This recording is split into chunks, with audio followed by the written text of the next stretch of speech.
buttonholes are used when you want a little extra support on those vertical ends of your buttonhole. So the first thing that we're going to do is we're actually going to go to the number 1 setting for our buttonholes. If you look at the side of the machine, this is actually 4-step buttonholes. So 1 is coming towards us, 2 is the bar tack across the bottom, 3 is going away from us or the right side of the buttonhole, and 4 is the top bar tack. The next thing that we need to do after we've made our stitch selection is to actually change our length.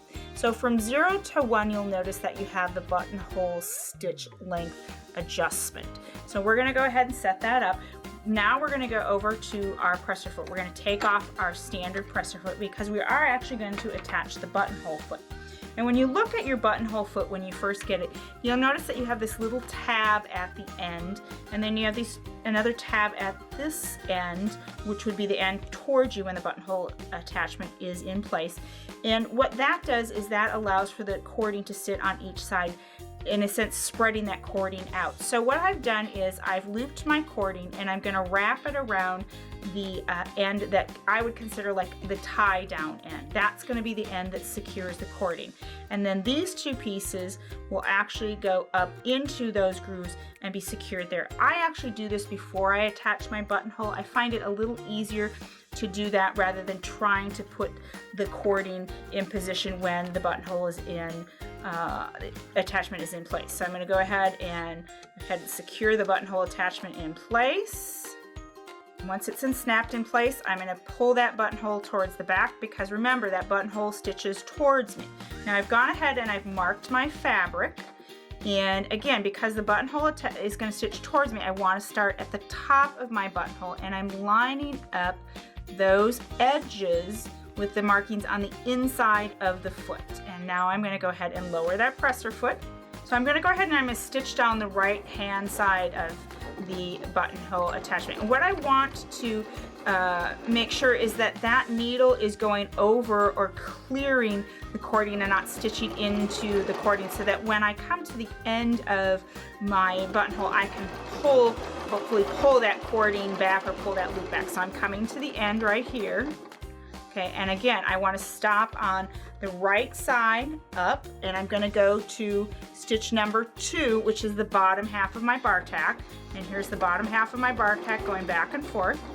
Okay, and I want to end on the right hand side with the needle up, so I can go to stitch number 3, which is the portion of the bar tack, or excuse me, the portion of the side that's going to go away from me. Catching again, it's catching that cording as it's going up till I get to the top.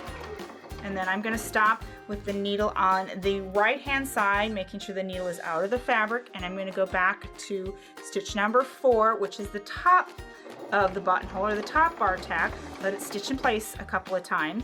I'm going to go ahead and take the needle out of the fabric, raise the presser foot, and then we're going to go ahead and we're going to cut our threads.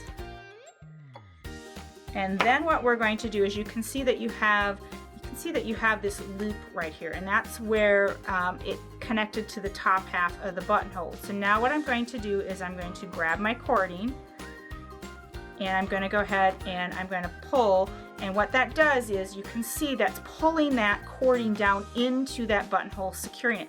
So when you use this type of technique, or when you're using this technique, you want to make sure that your cording sits inside those left and right rungs and that it's not too big. So now that that's secured, what I'm going to do is I'm going to go ahead and use a little bit of fray check is what I would use to secure that, and then trim these threads right up to the edge of that buttonhole, and now I have a perfect buttonhole, or a perfect corded buttonhole. And you can see by putting that cording in there, those edges or the left and right rungs of that buttonhole are a whole lot more pronounced, so they're a little bit heavier, a little bit beefier. So this is something I might use in a wool garment where I want that buttonhole to possibly be a little stronger. So you can see how easy using the buttonhole foot with the notches for the cording it is to create a corded buttonhole, giving you that professional look on the Baby Lock Zest.